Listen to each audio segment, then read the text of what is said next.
Hi, ഇത് കുറേ നാളായിട്ട് എടുത്ത വീഡിയോ കേട്ടോ. ഇത് മാമാട്ടിക്കുട്ടിയെ ഞങ്ങൾ പ്രീ സ്കൂളിൽ ചേർക്കാൻ വന്നപ്പോഴുള്ള വീഡിയോ ആണ്. അപ്പോൾ ഇതിങ്ങനെ ട്രാഫിക് കിടക്കുമായിരുന്നു. കുറേ നാളായിട്ട് വീഡിയോ ചെയ്യണമെന്ന് പറഞ്ഞു. ഇപ്പോഴാണ് ചെയ്യാൻ തോന്നിയത്. അപ്പം അവളെക്കാട്ടിൽ അവൾക്ക് ടെൻഷനൊന്നുമില്ല, അവൾക്കൊന്നും അറിയില്ലല്ലോ. എനിക്ക് ആ ടെൻഷൻ, എനിക്കും പണ്ട് സ്കൂളിൽ പഠിക്കുമ്പോൾ സ്കൂൾ മുറ്റം കാണുമ്പോൾ എനിക്ക് ടെൻഷനായിരുന്നു. അതേപാടിയായിരുന്നു. അപ്പം മാമാട്ടിക്കുട്ടിക്കുള്ള ഇൻ്റർവ്യൂ എല്ലാം കഴിഞ്ഞു, അഡ്മിഷനൊക്കെ നമ്മൾ എടുത്തു. ഇപ്പോൾ സ്കൂളിന് വെളിയിലോട്ട് വന്നു കേട്ടോ. അപ്പോൾ ഈ സ്കൂൾ റാന്നിയിലെ സിറ്റാഡൽ സ്കൂളിലാണ് ഞങ്ങൾ പ്രീ സ്കൂളിൽ ചേർക്കാൻ വന്നത് മാമാട്ടിക്കുട്ടിയെ. അപ്പം മജുവേട്ടൻ പോകുന്നതിന് മുമ്പേ ഉള്ളൊരു വീഡിയോ ആയിരുന്നു ഇത്. പോകുന്നതിന് മുമ്പ് ഞങ്ങൾ കഴിഞ്ഞ മാസം ആദ്യമാണെന്ന് തോന്നുന്നു അഡ്മിഷൻ എടുത്തത്. അപ്പോൾ അന്നെടുത്ത വീഡിയോ ആണ്. അപ്പം അഡ്മിഷൻ്റെ ഇതെല്ലാം കഴിഞ്ഞു, ഞങ്ങൾ തിരിച്ചു പോകാൻ കൊണ്ട് ഇറങ്ങുവാണ്. അപ്പം ഇതാണ് മാമാട്ടിക്കുട്ടിയുടെ സ്കൂളെ, മാമാട്ടിക്കുട്ടി പഠിക്കാൻ പോകുന്ന സ്കൂള്, പ്രീ സ്കൂള്. അപ്പം ഇവിടുന്ന് ഞങ്ങൾ ഇറങ്ങി നേരെ പോയത് റാന്നിയിൽ കാറിൻ്റെ ഒരു പേര് എഴുതിപ്പിക്കണമായിരുന്നു മിഷുക്കുട്ടിയുടെ. അപ്പം ആ ഒരു കടയിലോട്ടാണ് പോയത്, റാന്നിയിലെ ചിത്തവങ്കരെ.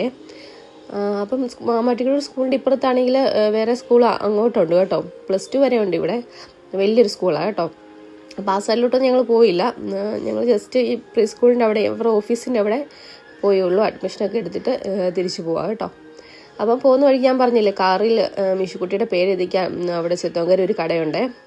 ആ കടയിൽ പോയി പേരൊക്കെ എഴുതിച്ച് ഞങ്ങൾ നേരെ പോയ പോർച്ച് ഗ്രില്ലിൻ്റെ ഉദ്ഘാടനമായിരുന്നു തന്നെ. അപ്പം ഇവിടുത്തെ ആദ്യത്തെ കടയാണ് പോർച്ച് ഗ്രില്ല്. ഇതിന് ഒത്തിരി ബ്രാഞ്ചസ് ഉണ്ടെന്നാണ് പറഞ്ഞത്.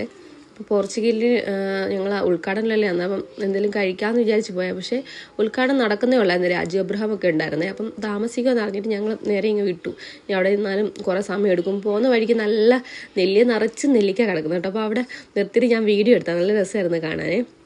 അങ്ങനെ മാമാട്ടിക്കുട്ടി സ്കൂളിലൊക്കെ പോകാൻ തുടങ്ങുക. അപ്പോൾ പോകുന്ന വഴിക്ക് ഒരു സൈഡിലൊരു ചേച്ചി ഇങ്ങനെ പായസം ഒക്കെ വിൽക്കുന്നുണ്ടായിരുന്നു. അപ്പോൾ അവിടെ നിന്നൊരു പാലടയാന്ന് തോന്നുന്നു വാങ്ങിച്ചത്.